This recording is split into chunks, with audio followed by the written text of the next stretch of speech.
So few people are talking about this movie that it's actually criminal. I said it's actually criminal.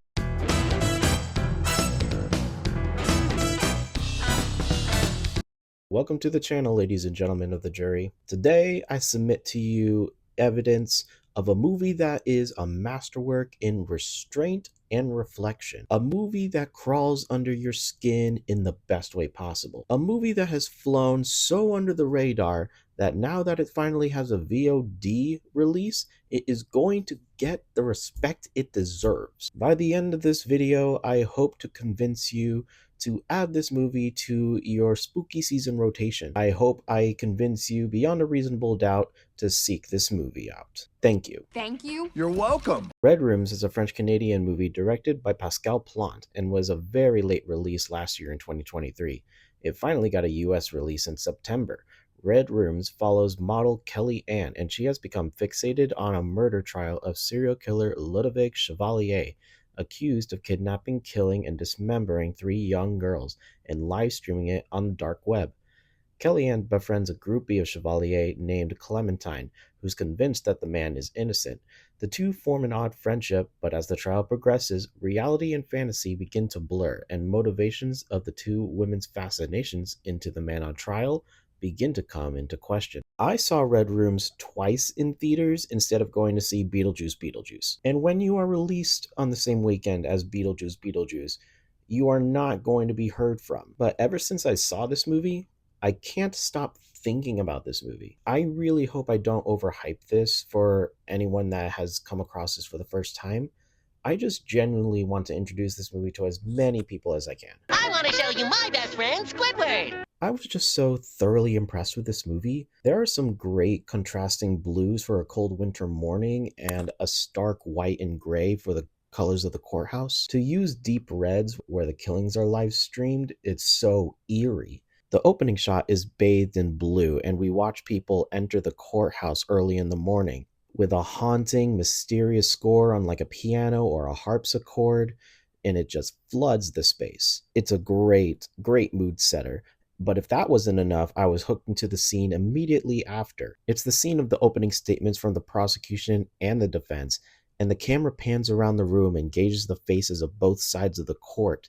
And at one point, we are placed right in the jury box because we as the audience are in the same position as the jury. It lays down the details of this movie, and you just know things are about to get absolutely vile. There's a concept in horror that sometimes the scariest thing is the things that you do not see. You leave the audience's imaginations to run amok, and you let the story unfold naturally. In this case, we are presented with absolutely horrifying details surrounding the deaths of these 3 young women, and the most you see is one quick computer flash and one snippet of a room where clearly nothing good happened in it. This whole movie is done without gratuitous violence. What you do get is screams, court details, disturbed members of the courtroom, and a callous man sitting in a box with no expression. Take all those sounds and all those details, and you conjure up the darkest imagery. The other scary part about this movie is that it's not that far outside the realm of reality. Pascal Plante has said that he has not based this movie off of any specific case, but the fact that the plot is not that far-fetched from something that could happen in real life is just so unnerving. Our lead, Kellyanne, is played by Juliette Garepi,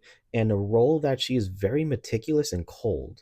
She's very private, she's detailed-oriented, and her sternness is beyond perfect. The movie is exclusively from Kellyanne's view, except for a few news reports, and her actress is never not on point with her delivery. You see how calculated she is when she's playing poker online, or how she eats her steady diet, or how she talks to her AI system at home, Guinevere. And I'll say this detail now because I want you to piece this all together. Take Guinevere, Kellyanne's screensaver, her online username, and the last name Chevalier. Do some digging and do some connections for yourself because it only deepens the layers in this movie. You get it. We both have layers. But compare all of Kellyanne's personality to our other female lead, Clementine, played by Laurie Babin, who on impulse traveled to Montreal. She doesn't have a steady place to sleep. She is much more emotional when it comes to her opinions. But both are still quite similar. Both are independent, both are driven by the Chevalier trial, and both have a certain persona presented to the outer world with more underneath the surface. Watching this movie just radiates evil.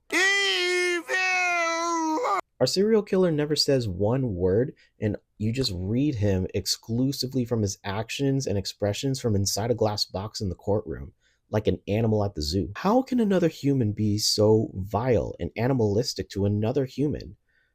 And yet, we make media sensations and spectacles out of the same monsters we villainize. The court of public opinion is powerful. It's a powerful tool. These are just some of the things that director Pascal Plante is challenging the audience to reflect upon ourselves and our consumption of true crime, especially murder. For example, so many of the details given to us is through a screen or second hand. There's a barrier or a disconnect between some of the information we are given. There were reporters out in the hallway after every hearing trying to get every single detail from people inside the court. And they'll even entertain Clementine as someone enamored with the suspect's presumed innocence. There is a sketch artist in the courtroom, and one news report is made up completely of his sketches. And when you think about it, we are being fed the artist perspective. And the fact that the city is so enamored with this murder trial that even a broadcast that's not necessarily a news pundit is speaking about it almost in like a TMZ fashion. And there's a reason that we are only told this movie through Kellyanne's perspective. She is an outside spectator just like we are. Kellyanne is more interested in trying to find out the details of this case on her own, and Clementine is just stuck in the fantasy. If you pay very close attention to Clementine during a scene where she is playing racquetball, you'll see that there's more to Clementine that may lead her toward Chevalier, that may guide her in that direction. It's such a subtle detail that I noticed it only on my second watch, and I know there's going to be more to uncover during subsequent watches. Overall, I'm trying to keep as many details out as possible. I really want you guys to experience Red Rooms on your own. It is tense as hell. It does so much with so little, and it has outstanding performances at the helm with a sinister feeling clinging in the air. Red Rooms becomes a court procedural drama that you do not want to miss out. And it's really no coincidence that this movie comes out in the US and there's been like a resurgence of popularity in the Scott and Lacey Peterson case. And not just that, but like the Menendez brothers, Jeffrey Dahmer. And I'm not trying to villainize anyone because I love a good murder podcast. But after this movie, it really does make you think about how you consume true crime and just how obsessed our culture has become with it. This is just such a smart, fascinating little gem. Please give it a chance. I'm giving Red Rooms 4.5 out of 5 stars. And with that, ladies and gentlemen, I rest my case. I don't have a gavel. Thank you all for watching. My name is Kyle, and I am still falling in love with the medium of cinema. If you want to join me on that journey with more reviews, rankings, and deep dives, hit subscribe and hit the bell. Follow me on Letterboxd and comment below if I've convinced you to check out Red Rooms.